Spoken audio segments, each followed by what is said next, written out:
listening to the Today's Mama podcast with your host, Rachel Hersher.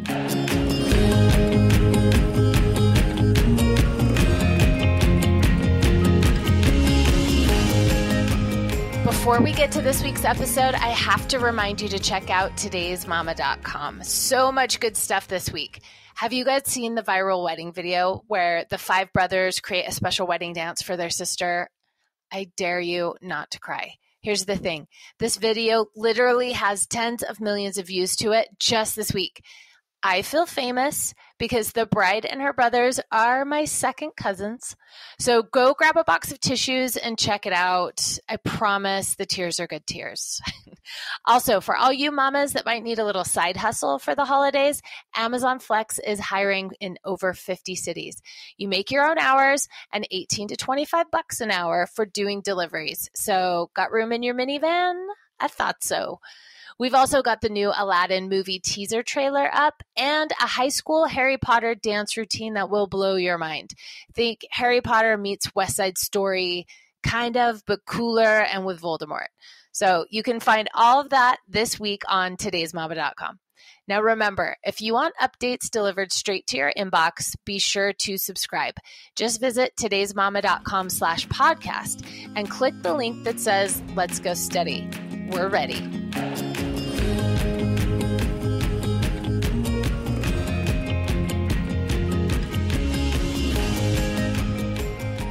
Today, we're talking to Naomi Schaefer-Riley. She writes about parenting, higher education, religion, philanthropy, and culture, basically all the things. She's a former columnist for the New York Post and a former Wall Street Journal editor and writer, as well as the author of 6 books. She graduated magna cum laude from Harvard University in English and government, so basically that means she can write about all the things. She lives in the suburbs of New York with her husband Jason and their 3 kids. Most importantly, today we're talking about her book, Be the Parent Please, Stop Banning Seesaws and Start Banning Snapchat. So excited to talk about kids and technology today. Welcome to the show, Naomi. Thanks so much for having me. So first of all, the title of your book, Amen and Hallelujah, like all the praise hands I can throw in the air for that. Thank you. I talk to groups quite a bit about this topic, and something I inevitably yell at the audience is, you are the parent. So I think I'm going to just start yelling, be the parent, please, and then reference your book. Yeah, it's a little more polite with the please. Yeah, please. But it comes with some authority too. Like, I'm the parent, I'm going to tell you to be the parent, please. So I want to start out by talking about what life was like as a kid when a TV was the only screen we had to worry about. So tell me, where did you grow up and what would we have found you doing there? So I grew up in Worcester, Massachusetts. We had television. My parents explained that they decided that they were going to put me in front of the television for the first time when my sister, who was 2 years younger, was born, which I think is actually a pretty typical reaction to when younger siblings are born. Suddenly screen time becomes much more important and much more of an option. My parents were, I guess it would be fair to call them kind of intellectual snobs. So they let me watch some TV. They were big fans, at least they didn't think there was any harm in Nick at Night, which at the time consisted of like the Donna Reed Show and Mr. Ed. So I was watching television programs from 40 years earlier. Yes. And if they caught me watching like kind of too much television, then it was sort of more of a matter of shame. Like my father would walk in and say, I can see your brain turning to mush, Naomi. He'll still do that, when he walks by people, on their phones or watching TV or something like that. So I come by some of my attitude about screens, honestly. I definitely read a lot, but, I was like a lot of kids. I mean, I played outside. We moved into this great neighborhood when I was in 5th grade there were 29 kids in 12 homes. So we had neighborhood-wide games of capture the flag, and it was the usual, come home when the streetlights come on. I, did extracurricular activities like swimming and ballet and stuff, but I wouldn't say I was particularly overly scheduled, and I could entertain myself. And I found as a kid, for myself, I felt like the world seemed like a bigger place to me. I know I wandered the streets more than I've necessarily let my kids wander the streets. Yeah, it was funny. There was recently an article about the school where my kids go, and these 2 guys kind of came back. They had been at the school, I don't know, maybe 15 years ago. They graduated from like 6th grade there. And they were talking about walking to this deli. And I started to think about it, and I thought, that deli is like 8 blocks away. And the fact is, there is not only no parent who would let their kid walk there by themselves, but the school now has policies that you cannot leave unless your parent has signed you out. So it was just sort of funny, even thinking about the contrast with 15 or 20 years ago, let alone 30 or 40. Yeah. I mean, I know I was either in kindergarten or first grade because based on the house I lived in. And I walked probably like half a mile at least, or more, to a candy store, which I had to cross 2 busy roads to get there. And everybody was cool with it. And if I think about that now, I mean, it wouldn't have happened. It never did happen with my kids when they were younger. It was like, okay, you're in junior high now. I guess you can walk to 7-Eleven. And then you got there and you ate candy, God forbid. Oh, yeah. And candy cigarettes of all the things was what was there back in the day. Yeah, that's it. That sums it up. When we were all like, check this out. All right. So what was the smell or the taste of your childhood? What was the ratatouille for your growing up? So I was thinking about this today, and I had to say it would be my grandmother's Shabbat dinners. So she used to make this baked chicken, which I still, for the life of me, cannot figure out how she made. And nobody seems to have a recipe, and kugel. And those are the two things which if I could sort of smell and taste again. She passed away probably almost 20 years ago, maybe 18 years ago. And if I could just make those smells reappear, the nostalgia. Unfortunately, unlike the restaurant critic in the movie, I haven't been able to find those again. So to transport. Now, what is kugel? Did I even say that right? Some people say kugel, so it's Kugel. It's like a kind of noodle pudding. So it's got the kind I like has noodles, cinnamon, sugar, raisins, and it's kind of baked all together, and it's just very sweet and delicious. So kind of like a rice pudding in a way. Yeah, like a rice or bread pudding. Yeah, I mean, it's not as liquidy. Like you'd cut it more like a lasagna. Okay, well, now I'm going to be on a quest to find this recipe and recreate it.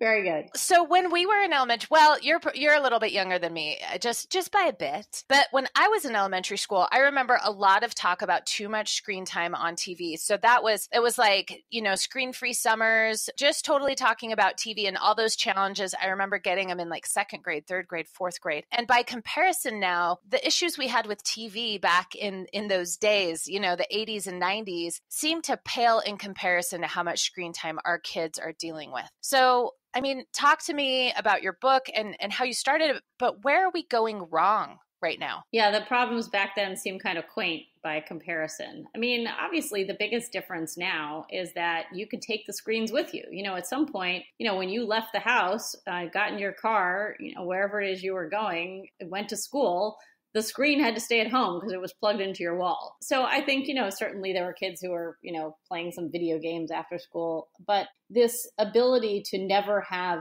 time away from screens that we have now, I think is obviously what's really different. So what got me started on the book was just kind of having kids and immediately realizing, all the decisions that were going to have to be made. So my oldest daughter is going to turn 12 soon. And so this sort of coincided with the advent of iPhones and iPads. And I began to see parents just everywhere handing over screens when they wanted their kids to be quiet or be patient or pay, or leave them alone for a few minutes. I remember trying to talk to a preschool principal in the hallway once, and, there were a couple of other mothers there, and they had kids, in strollers, and they just gave them the phones so that they could have this conversation. And it just struck me, what are we training them to do? We're not training them to sort of say, look, you need to be quiet or play with your toys for a few minutes while mommy has this conversation, or you need to entertain yourself, or you need to, talk to your friends. It's here, I'm going to give you something that will be all consuming and all distracting. And that's the only way that I will get the quiet time that I want. So that was sort of for me, the beginning of the book, and the first stages was this question of what kind of effect these screens are having on the kind of toddler preschool set, infants as well, because of course, starting with baby Einstein, people were putting their kids in front of screens, as young as 6 months old because they thought it was having some magical effect. So it turned out, of course, after all the lawsuits that baby Einstein was not actually creating baby Einsteins.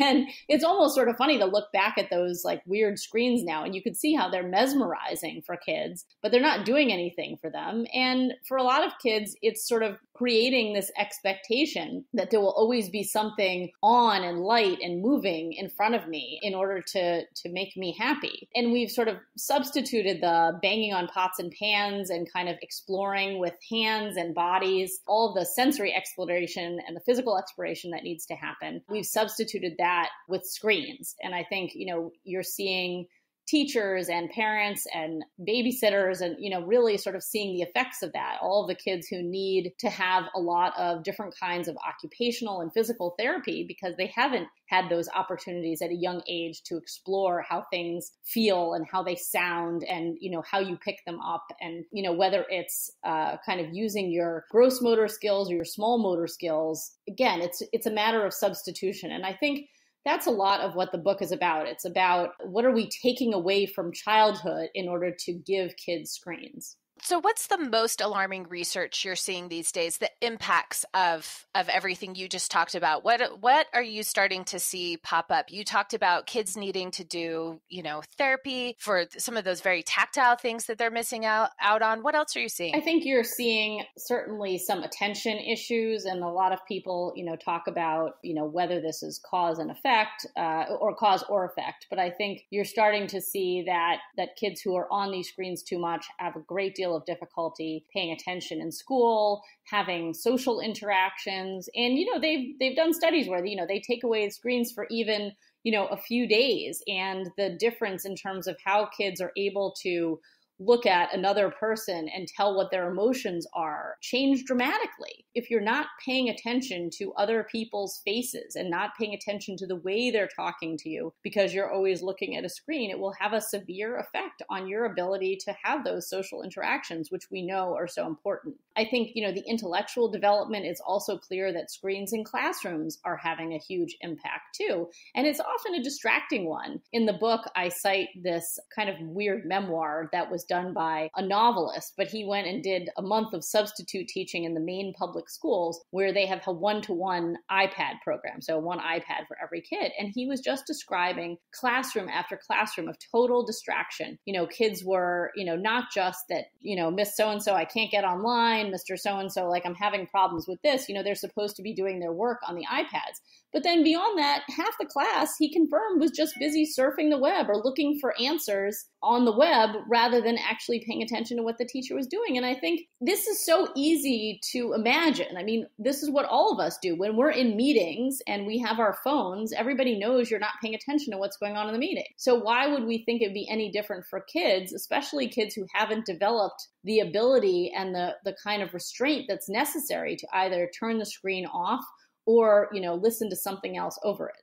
Well, and there's even been research that, and I wish I had the source memorized, I'll find it and put it in the show notes. But if you are in a room and your phone is just next to you, right? Your desk and your phone is next to you, even face down, just in the same room as you, they still show that your attention, is less. You're distracted just by the fact that it's in like your radius. And I actually can notice this.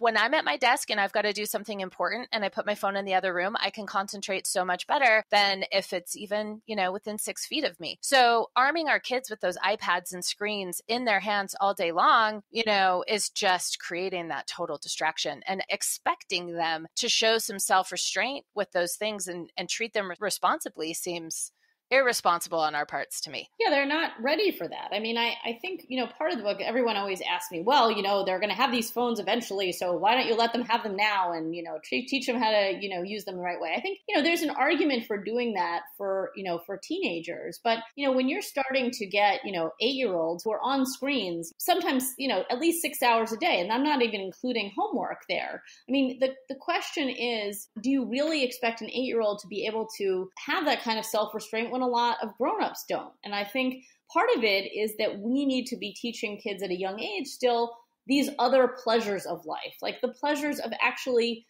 reading a book without being distracted, the pleasure of being outside without needing to interact with a screen, the pleasure of having dinner with your family or your friends and having that social interaction without the distraction and frankly also the anxiety in a lot of cases that having a phone around brings. So some of this is really a matter of our kids have not developed the tastes and temperaments that would tell them I'm really kind of stressed and anxious and maybe I should put my phone away and do something that I find, more relaxing and pleasurable. If they haven't formed those tastes and haven't had the pleasure of experiencing those things, when they get to be an adult, they're going to have trouble figuring out what the problem is.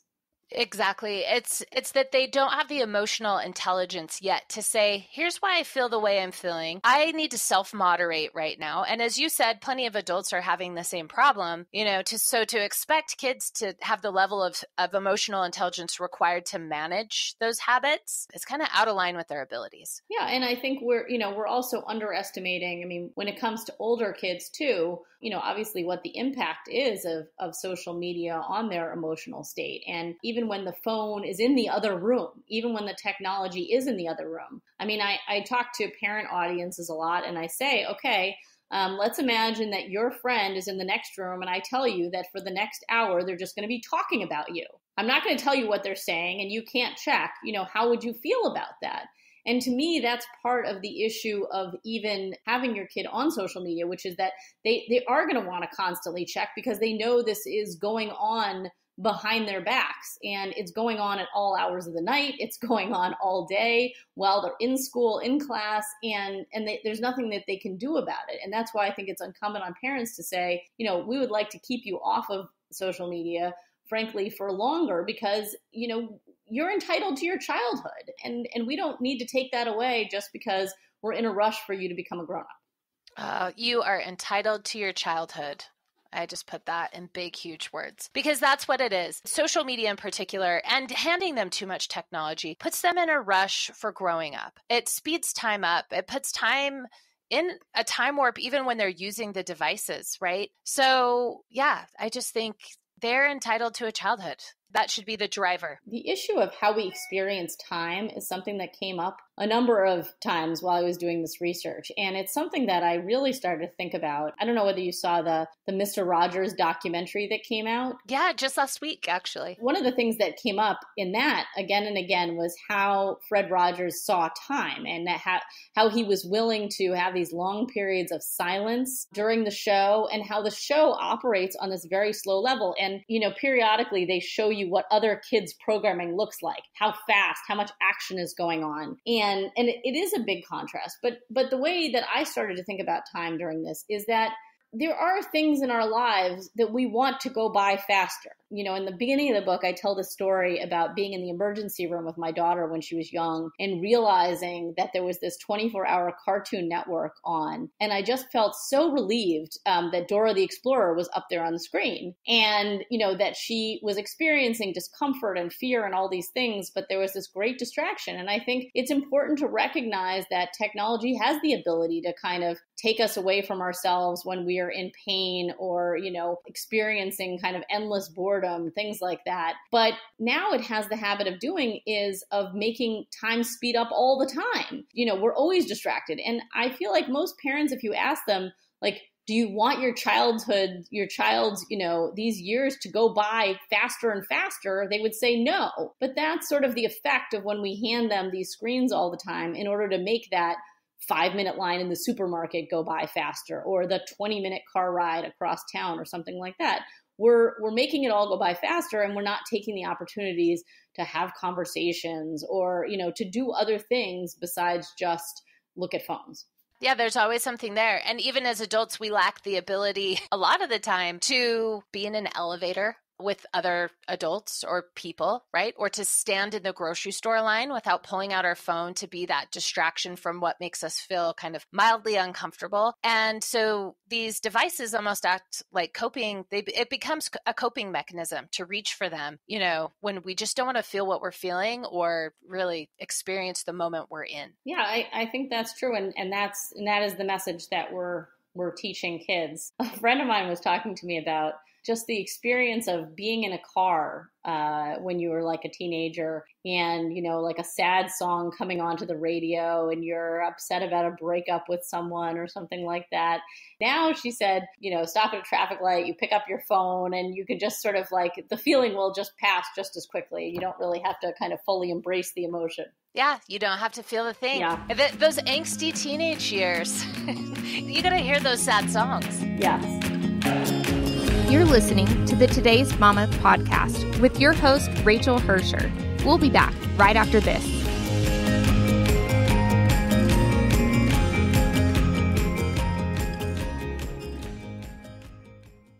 It feels like there's never enough time to do it all. The kids keep growing, and sure, you keep taking photos of every little magical, maniacal moment. But then what? Get photos off your phone and into your hands with Chatbooks. Automatically create beautiful 60-page photo books in minutes, right from your camera roll and social media, starting at just $10 with free shipping. Keep calm and mom on with Chatbooks. And now back to the Today's Mama podcast with your host, Rachel Hersher.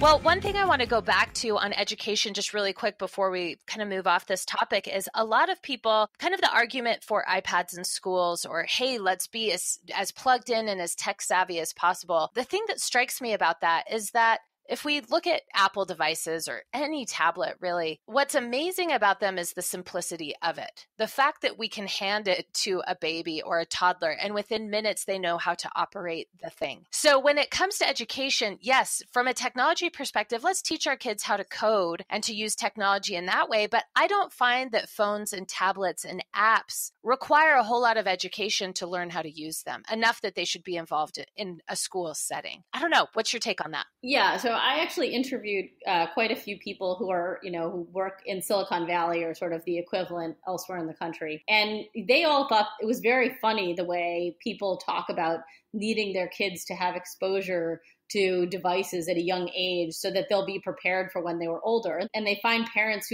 who are so proud of their 3-year-olds who can operate, a phone or an iPad. And they'll say, that's who it was designed for. Like, we wanted 3-year-olds to be able to operate it. And there's a reason that, your 75-year-old mother can also operate it too, which is it's extremely simple. Yep. It's supposed to be intuitive. And so, yeah, the idea that we're arguing that they need to feel this or be more familiar with it in order to somehow get by later in life, I think it's not what the creators of this technology think. And it's not surprising then that now, as most people have figured out, the creators of this technology severely restrict how their own kids are using it. I think they've spent the last few years kind of maybe putting one over on the rest of us. But I do think that, if your kid is educated in all of the important things, reading, writing, and arithmetic, they'll be able to figure out the technology. And the technology is always changing as well. So I wouldn't, sit down your 10-year-old with the impression that you're going to teach him the skills he's going to need in his job 15 years from now. The other thing that I would say is when it comes to the actual use of technology in the classroom, I caution parents to not fall for the shiny new thing kind of technique that schools have of dealing with parents. I talk to a lot of parents about this, and they go into back to school night and the school shows them that everybody has an iPad or a nice new computer or something like that, or that the school is doing this or that and the other thing. And the parents are pleased, but frankly, there's not a lot of research that suggests that this is necessarily being used well or used to improve your child's educational outcomes. So just because it looks cool and just because your district is spending all this money and maybe they're spending more money than the district next door on technology, I don't think that's going to tell you anything about educational outcomes. What would the ideal school cell phone policy look like? Should kids have cell phones when they're at school? And that's probably more of a junior high school question, but is there a place for them there? I wish it were only a junior high school question because it's not. Yeah, true. My daughter's, her best friend, I think, got one in 3rd grade, an iPhone. And it's certainly not uncommon. And this is a conversation that I think schools are having to have at younger and younger ages. My ideal cell phone policy is really no cell phones during the school day.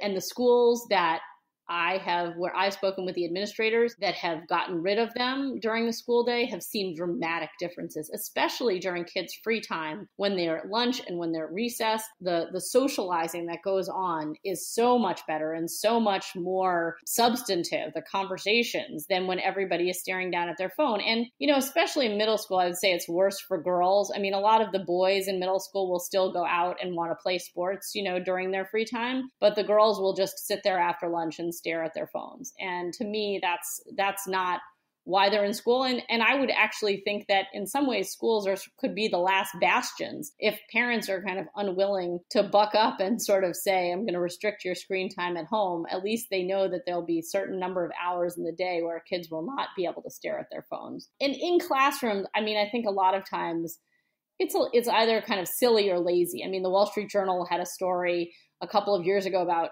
kids writing term papers on their phones or something like that. You don't need your phone to write a term paper. And the teachers who are like, just take a picture of what your homework assignment is instead of writing it down. That to me is not a very useful way to think about it. Frankly, if I were a school administrator, I would want to, remove phones during the day because I don't want to be responsible for what is going on them. And I don't really understand the administrators, if they really thought about what they were taking on. I mean, the number of emails they have to send out about bullying and social media. And to me, the less screen time, the less of a headache it is for the people running the schools. I so agree. And I was just having a conversation with my sister-in-law last night, who her kids go to the same junior high that my kids do. And she was at a PTA meeting and they were talking about, why can't we just ban cell phones at the school? And the principal said, I can't. It would never work.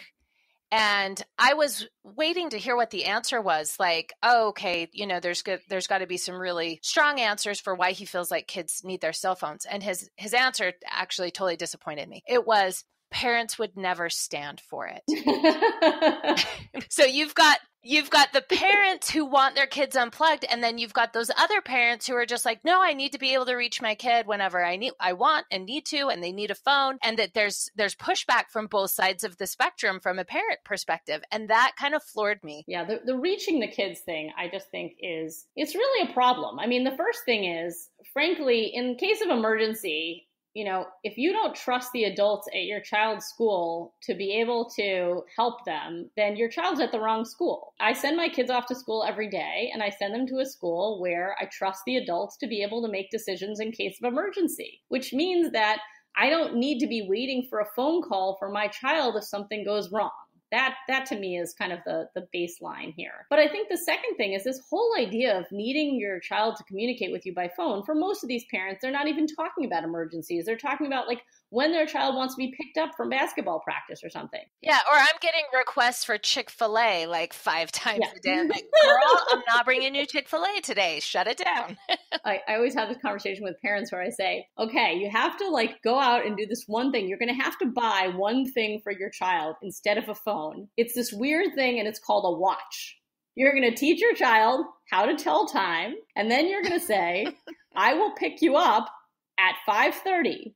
You need to be out here at 5:30 because I'm not an Uber and I'm not waiting around for your call. And by the way, again, if there's an emergency, there should be an adult nearby and you can ask them, you can go up to them and say, I need to contact my parents because I forgot my swimsuit or because swim practice was canceled and they didn't know or something like that. To me, these are basic skills. Telling time, meeting someone somewhere on time, and being able to communicate with an adult that there's a problem. Those are all skills that are much more useful than being able to dial your phone and summon your parents. Yeah, I mean, problem solving, right? When things change, whatever it is, I will get text messages from, and every kid's different. So my middle child, I will get text messages from when she's not sure, how she wants to fix the situation or she's got an issue. And what I find is, for a period of time, I just kept answering her back with another question to make her think about, okay, what do I really need to do? And now I just say, half the time I just don't respond because I'm like, dude, you just got to go figure it out. I'm not here to, walk you through every moment. Yeah. But the problem solving piece. Right. And this is why you have kids in college who are texting their parents constantly to figure out what they should do about everything. And I mean, it's just to me, yeah, problem solving is a basic part of this. And we're not putting, I think, seventh graders in over their heads by asking them to figure out what to do, if they forgot some piece of sports equipment. They've got to be able to solve those little things so they can go do the big things. Yeah, there is training here, but it's not training in how to use technology.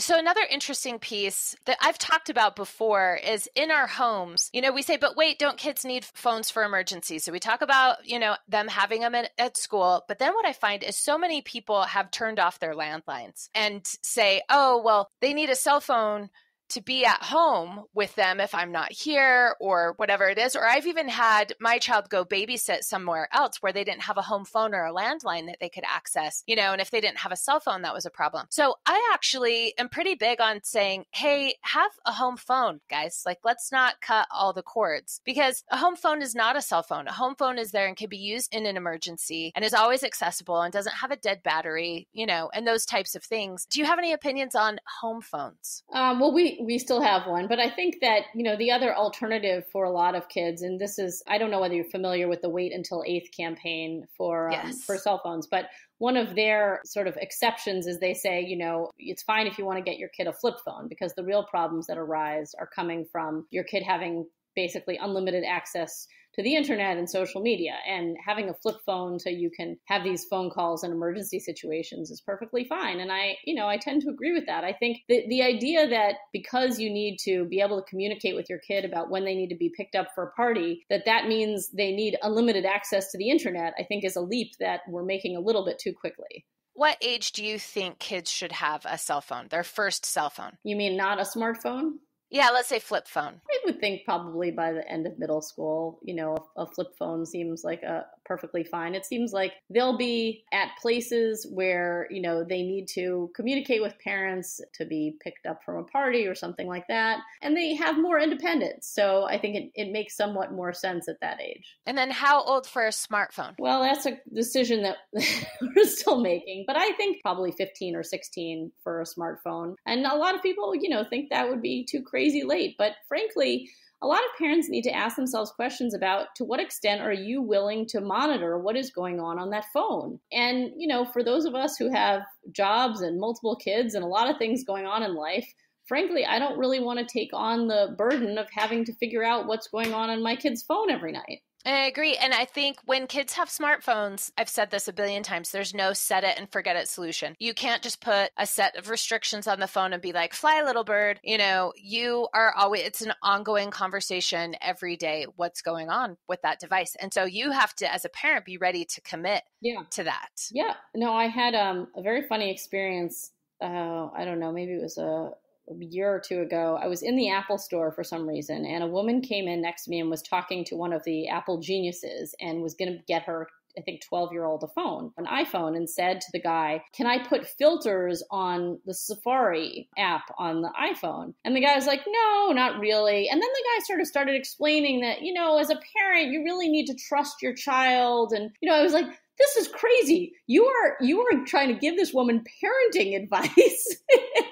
You're like, you are fired. I know you're a genius and all, but seriously, this is crazy. And the woman was like nodding along. Yes, I know you're right. I should just trust them. And I was ready to sort of like stage an intervention, because I was like, why are you taking parenting advice from this man? And the bottom line is no, there's no setting. You came in here looking for the magic technological solution that would ensure that your kids will be safe and that your kids will do only what you want online. And that doesn't exist here at the Apple store. That's you. Not that, monitoring every single thing, but even just keeping tabs on this. And I interviewed so many parents for my book, and this is just the scourge of their existence. Making sure that the phones are out of their rooms at night, that laptops are out of their rooms at night, that their kids haven't figured out a way around, doing whatever it is that they've told them not to. And I remember, I don't know how many years ago this was, maybe when Snapchat first started, there was this ridiculous scandal in New York of a teacher and a student who were having a relationship. It made all the tabloids here. The teacher kept propositioning the student, and he was doing it on Snapchat.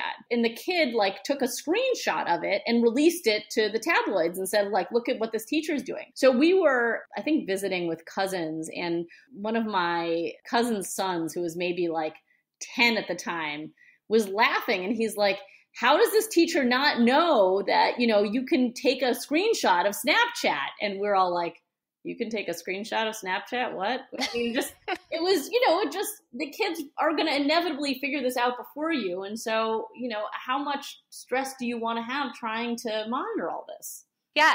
And you can't walk away from it. If you walk away from it, that's, when you'll have the problems that you can't undo necessarily. So I'm with you. My opinions over time have been that I think 8th grade is a great age, like that kind of 14-year-old kind of benchmark is a good age for a flip phone. When my kids hit 8th grade, they did get our old smartphones. And if I could go back in time, I would switch that and just start them with a flip phone. But I will say that their iPhones were very locked down. I'm big on the opinion that even a 16-year-old with a smartphone, that a phone should be a phone. So there's no social media. Sites like YouTube are blocked. There's just a lot that doesn't exist. There's no news. It's about as locked down as you can get in terms of functionality, because they should be looking at the device and saying, this is for communication. It's a phone. It's a thing that I use to talk and text. Where instead of every device they pick up being a supercomputer that can do 1,000 things. No, I think that's true. And I just want to pick up on one sentiment that you just mentioned, which is that the number of parents who tell me that they regret giving their kids a phone too early. I've never met a parent who regrets waiting too long to give their child a phone, just to be clear. But the number of parents who say, well, I upgraded to a new phone and what the hell, I'll give my kid my old phone. Yeah. That to me, it's sort of a, it's kind of a rookie mistake. And you're like, it's totally a rookie move. That's not really a reason to do it. I mean, if you genuinely think your child is ready for a smartphone, then they're ready for a smartphone. But just the fact that you have one laying around is not reason to hand it over to them. And I really do think that I just want to reemphasize that point, which is that as much as we have all this evidence of the problems of giving kids technology too early, we don't have any evidence of problems of waiting too long to give kids technology. So if you have to err on one side or the other, I would err on the waiting side. Yeah, thank you. And you know what? I will say there are certain instances, right, where a child in elementary school might need a phone. And I would say a flip phone. I have friends who are divorced who they need their kids to have that flip phone so they know who's picking them up, or some of those situations where there is a kid who may need that for their circumstances. But by and large, I would say the best experience for my kids was 7th grade, not having a phone and having to sit and watch all their friends on the weekend stare into their devices and for my kids to be frustrated and to be like, guys, let's go do something. Let's get out.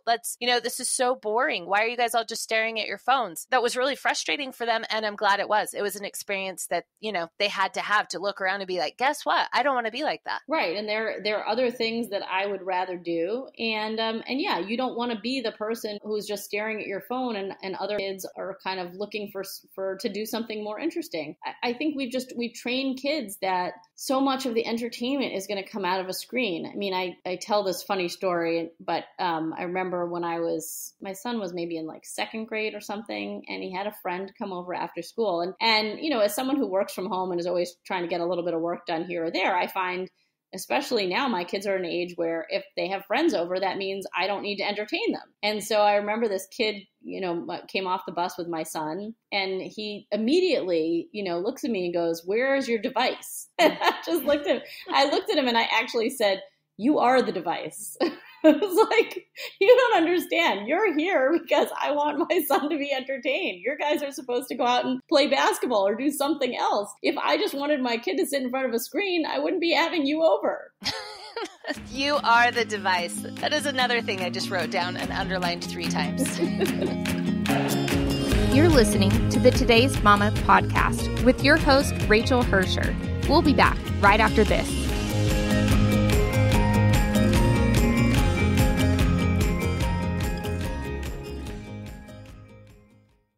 For breakfast, you ate one stale goldfish you found in the car seat. Your hair is still sticky from last night's applesauce hands. You have to pick up dry cleaning, go to the store, unclog Mr. Fuzzy from the toilet, and then get the kids from school.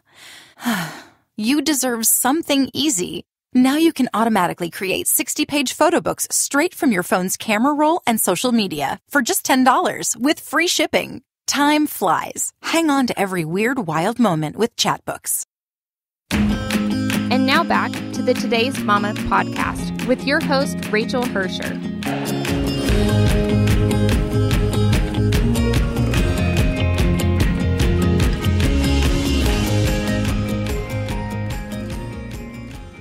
So tell me what the rules are at your house for screen time. You know, what are the rules, limits? What do you do on weekdays versus the weekend? How does that roll? We have no screens during the week. I think some parents can, put reasonable limits on it. But frankly, I found that there was too much arguing and too much bargaining. And also I found that our evenings were going by too fast. See our earlier conversation here, a half an hour of this and a half an hour of that. And suddenly it was time to rush everybody off to bed. So no screens during the week. On the weekends, they're allowed basically an hour in the morning and an hour in the evening.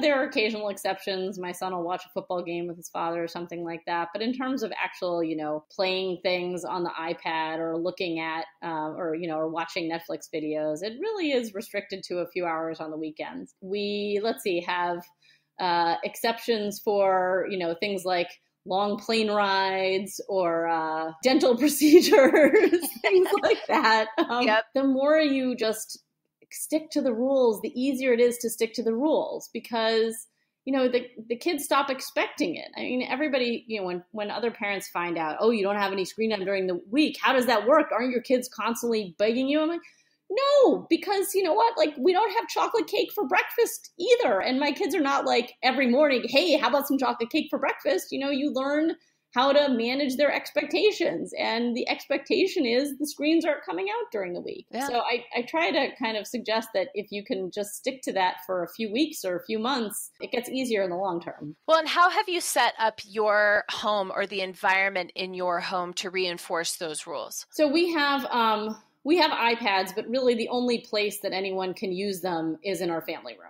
And that's just it. I mean, it's always in a public place. It's always a place I can walk by. We have one computer that the kids can use for schoolwork, but again, that's right in the middle of our family room. So anytime I walk by, I can see what's going on the screen. I've been kind of frustrated with the kind of filter system. I find that either it's making it impossible for my kids to actually complete their schoolwork, or it's kind of everything is open to them. And so what I found is, we've talk to them about kind of where they are and aren't supposed to be on the internet. But fundamentally, if they're sitting there, doing internet searches for their homework, I'm walking by pretty frequently. So we don't really there's no private screen time in this house. And that's a huge thing, the public versus private piece. So having everything in open spaces. The other thing I found with my older kids who have smartphones is they have to not feel any sense of privacy with that device, especially yes, when they're out of my house and they're 21 years old. I used to say 18, and then I realized my son turns 18 in a year and a half. and now I just say when they're 21. But as long as I can, they have to feel zero sense of privacy. I will pick up their phone and I will scroll through their texts. I will check their search history, and we do that together so they can feel the discomfort of it. Because if I'm checking it, then they have the sense that whoever else they're talking to, their parents are probably checking it, or that what they do on that device is very public, that they should have no expectation of privacy with it. You always get people who sort of say, what's the difference between, technology today and technology 50 years ago? That's one of my favorite lines. I had somebody actually tell me, your attitude is just like the way people thought of motels, 75 years ago. I'm like, no, this is different. So I think what I tell people is to remember the 3 Ps, which is that, what you do online and what your kids are doing is private in the sense that you have to worry about what they're doing when you can't see. It's public in the sense that everybody else in the world might be able to see what it is your kids are doing online. And this is the big thing. It's permanent. It's very hard to, as we all know now, erase your tracks from what you've been doing online, what you've posted, pictures, emails, texts. These are the things that are, where, you're having raids where 300 kids are finding, their police are coming to your school. And it's, everyone says this is ridiculous. And it is. I mean, on some level, yes, it is ridiculous. But if it's your child, who's posed some topless picture and now everyone in the school has a copy of it on their phone, what should the consequences be? But frankly, it shouldn't be on your kid's phone. And you need to make it clear to your kids that passing this stuff around and posting these pictures and telling everyone what you're up to, you just can't do it. There was a survey every year, a greater and greater percentage of college admissions officers, most college admissions officers now, are looking at your child's social media when deciding whether to admit them. So yeah. You want to spend lots of time having your kids study for their SATs. Like, why don't you monitor their Facebook page instead?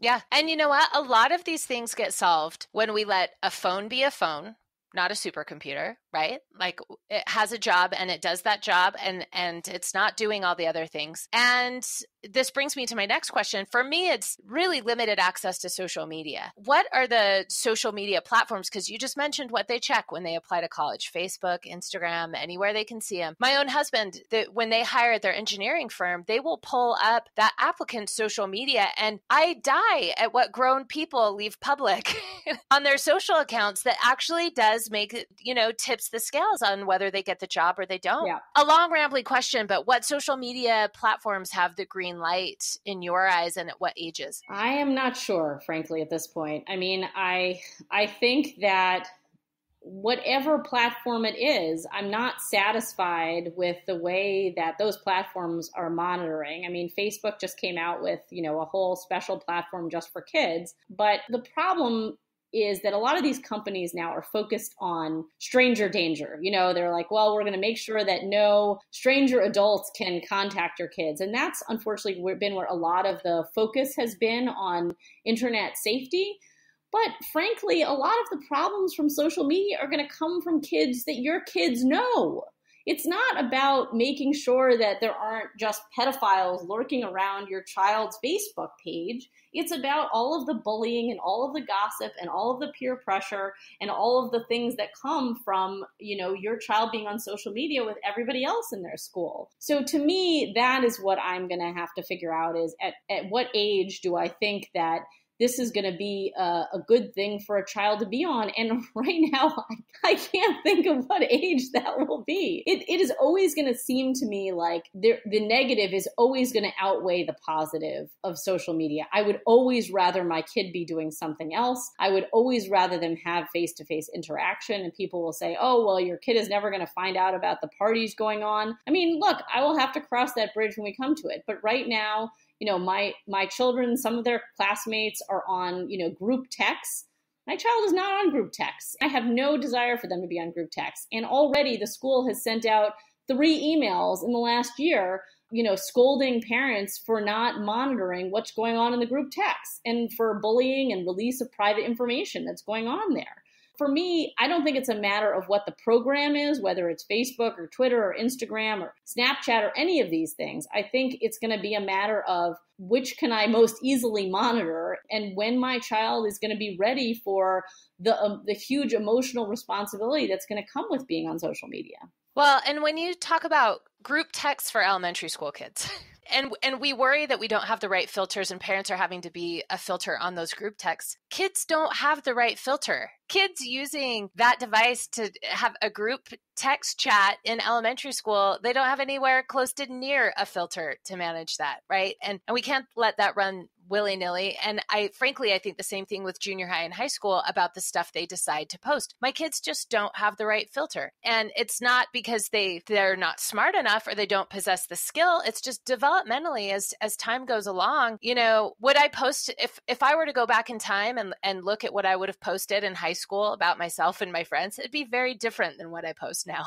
Yeah, absolutely. Your sense of privacy is much different, as you get older. And it's a good thing that you couldn't, you look back and think, wow, thank goodness I didn't post those things as a high schooler, because now, that could all come back to haunt me. And unfortunately, these kids don't get that benefit of everybody being able to just forget what they said in high school. And to me, so the rules at my house so far, and I'm not saying I've nailed it, that we have it all right or all wrong. This is where we're at right now. My kids don't have any social media at all. They don't have Snapchat, Facebook, any of that. They do have, so I step that back. They do have Instagram. I actually hate Instagram, but the only place my kids can access it is on my phone, and we can toggle between their accounts there if they're going to post something. And what that does for us at my house is it gives my kids some space between immediately posting a thing and having to actually come and talk to me and talk about what they're going to post and why, and, logging on and doing it through my phone and then walking away, right? And not having it on their phone to refresh. So for my kids, they may want to post some pictures from dances, and there's occasionally some messages in there, but because it's not in their hands all the time, they really don't care that much about it. And all the other stuff is kind of off the table. Yeah, I think that part of the research for the book for me and thinking about this whole topic was, saying like, it's really hard to do this in a vacuum and to say like, I'm just going to set these rules for my child and then everybody else, let the chips fall where they may. Because obviously, you want your child to have friends. And so part of it, I think, for those of us who do want to sort of be more restrictive and say, no, these are our priorities, is also finding other parents out there and, who have similar views. And I would say that one eye-opening part of the research for this book was that if you scratch the surface, it's really not hard to find people who share these views and who are concerned about this, but they too feel like I don't want my child to be the only one left out. And so, one of the things I like about the Wait Until 8th campaign is it sort of makes clear there's this critical mass of parents who have signed up and who have said, this is where we're going to hold the line. But it also just makes the names public of people who are concerned about these matters. And it makes more parents feel like it gives them license to give their kids a little less license. Another issue, how will you handle the cell phone bill when your kids are old enough to have a cell phone? Who's going to pay it? An interesting question. I think that's more of a question of how your family deals with money. I noticed that a lot of parents, think that somehow that becomes the major concern is the paying of the bill. But in all of these stories where you find, there's like a $700 cell phone bill, I look at that and I think the thousands upon thousands of minutes that represents to me are much more important than the $700 bill. And it seems like they're parents who should have realized what the bill was going to look like based on the fact that their child never looked up from their phone during the day. So, I guess for me, that is the more important issue, and who's going to pay the bill. I mean, I think this is like things like car insurance, when you have a teenager who you're going to let drive, how do you instill a sense of responsibility? And, one way to do that could be making them pay a portion of the bill, but, it depends on their access to money. Are you giving them an allowance? And, I think if that's true, then it seems like part of their allowance should be used for that. But, if they don't work and don't have any other access to money, for me, the bigger issue is the amount of time, not the amount of money. Yeah. And, we do something a little different for the cell phone bill at our house is every month I will assign my kids 4 podcasts. And this is actually why I like that they have smartphones. And again, my kids are older. It's because that's how they pay their bill. They have to listen to the 4 podcasts I assign on topics. It could be anything from something entertaining to, something heavier that I want to have a conversation with them about as a parent. So, last month they had an episode on birth control, that wow. I'm finding all these different things, right? I know. And my son came back and said, this is the best one you've ever assigned us. Wow. At our house, that's how we're handling the bill is, you can pay your bill in 4 podcast episodes a month, or you can pay me $35 and that's how we'll do it. And if they're not paid in full, then, your phones come back to us. And so that's one way we do it. And I'll probably leave a question in the show notes for all the parents out there to find out how other people are handling the bill at their house. Because I do think there's this pull between, okay, I also want to teach you this financial responsibility and you need to be aware about your usage and all of that stuff. And then there's that also that line where it's like, okay, but in your crazy world, do you have a job? Do you have money? Do you have the things? So, right. Okay, so your book, tell me how your book kind of dissects the subject and what somebody can find in Be the Parent, Please. So the first thing you could find is a lot of interviews with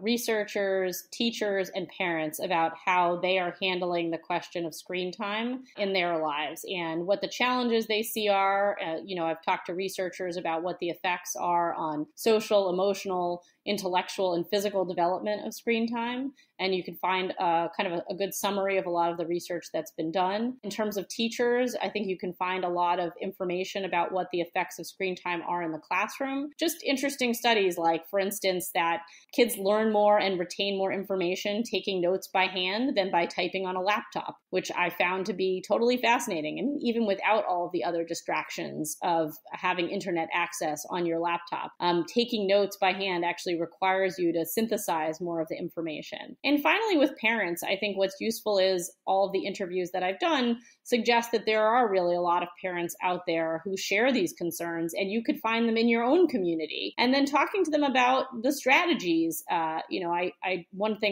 One comparison that I make in the book is if you decide that it's time to start really being serious about restricting your kids' screen time, you have to think of it like a diet, which is to say, at the beginning of a diet, you can't, cheat on the second or third day. Your kids are going to realize pretty quickly that you're not serious. And so, even if it's something where you have to, have a work phone call or you have to have something else, like the whole idea here is your kids need to, especially when they get to be a certain age, be able to entertain themselves. That means they need to be able to play with their siblings or read a book or go outside or play a board game or play cards or draw something. And I make suggestions for all the things, kinds of materials that you can have in your house that will make that possible. I mean, we don't buy a lot of technology, but we go on shopping sprees at art supply stores, and we have more construction paper than you could imagine. We also spend a lot of money at bookstores instead of on technology. And those are the kind of things that I think kids can see as a treat and as something exciting for you to get for them instead of technology. Yeah, these are all things we all need to hear and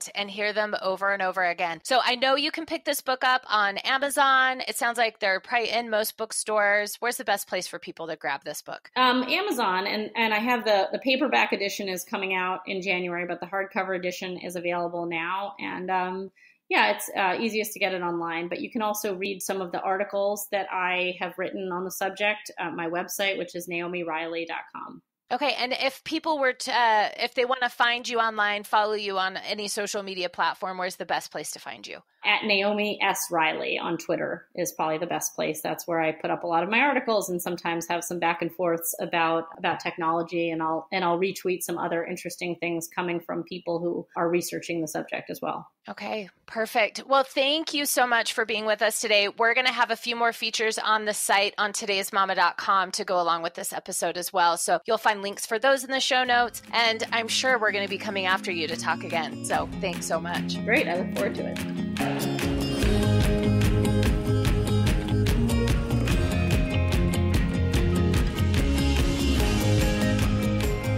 As always, you can get the show notes and features at todaysmama.com/podcast. Remember to like, rate, subscribe, all the things, and we'll catch you next week.